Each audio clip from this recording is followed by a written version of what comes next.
హల్లెలూయా స్తుతి మహిమ ఎల్లప్పుడు దేవునికి ఇచ్చేదము. ఏ సాతాను, నువ్వా? నువ్వెందుకు ఇక్కడికి వచ్చావు? నా వాళ్ళు ఎక్కడ ఉంటారో నేను అక్కడే ఉంటానాయనా.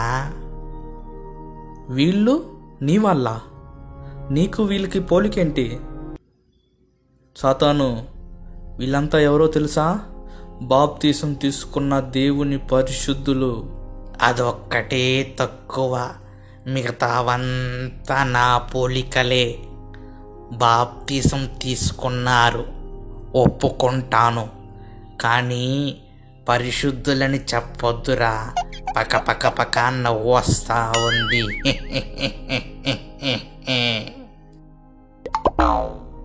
ఏయ్ సాతాను, ఎంత ధైర్యం నీకు?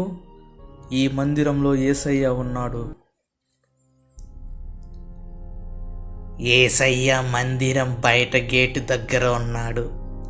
ఆయన్ని మీరు ఎక్కడ పట్టించుకున్నారు? మీరు రాకడలో ఎత్తబడే సంఘంలా ఉండాలన్నాడు, కానీ మీరు కుప్పకూలే సంఘంలా ఉన్నారు. Anyway, I am very happy. మీరు అలా ఉండడం నాకు సంతోషమే. సాతాను, నువ్వు ఎక్కువ మాట్లాడుతున్నావు. చర్చిలో మీ మాటల ముందు నా మాటలు తక్కువే నాయనా.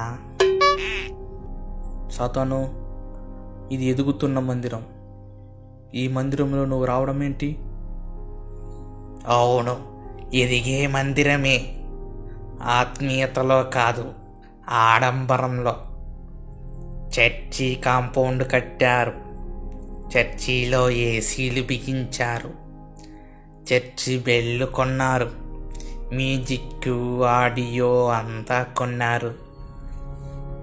కానీ మీ మనసులే దినదినమో దిగజారిపోతా ఉంది.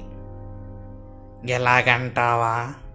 అదిగో ఆ సిస్టర్ మగ్దలేనే మరియా, ఆమె ఒక తప్పిపోయిన గొరియ.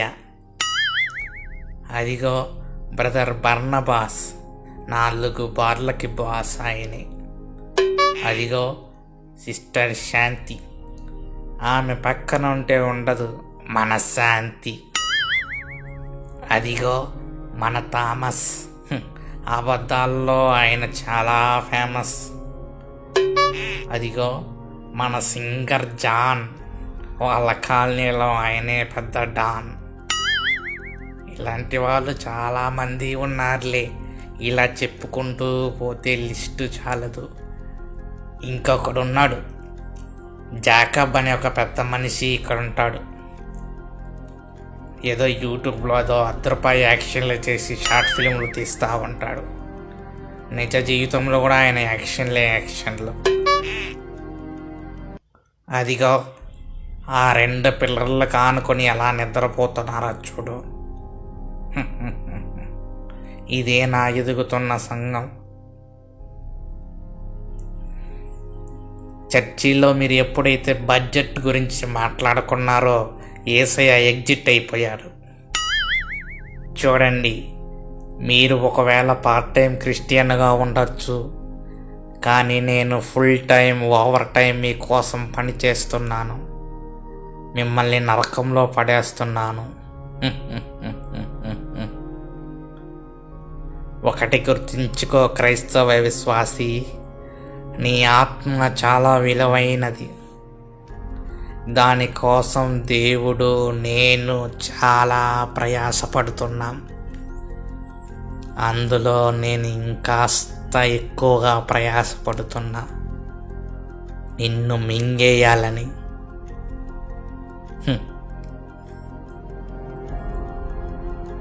ఈ చర్చిలో నేను ఎందుకు ఎంటర్ అయ్యానో తెలుసా?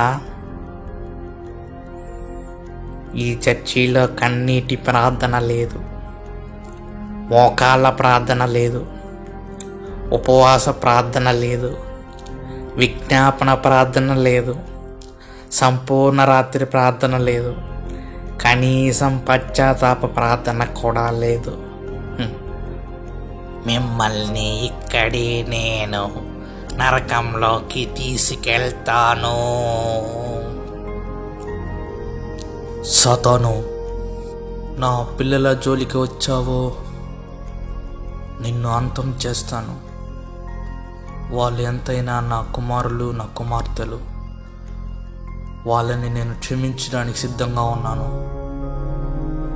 వెళ్ళిపో ఇక్కడి నుంచి.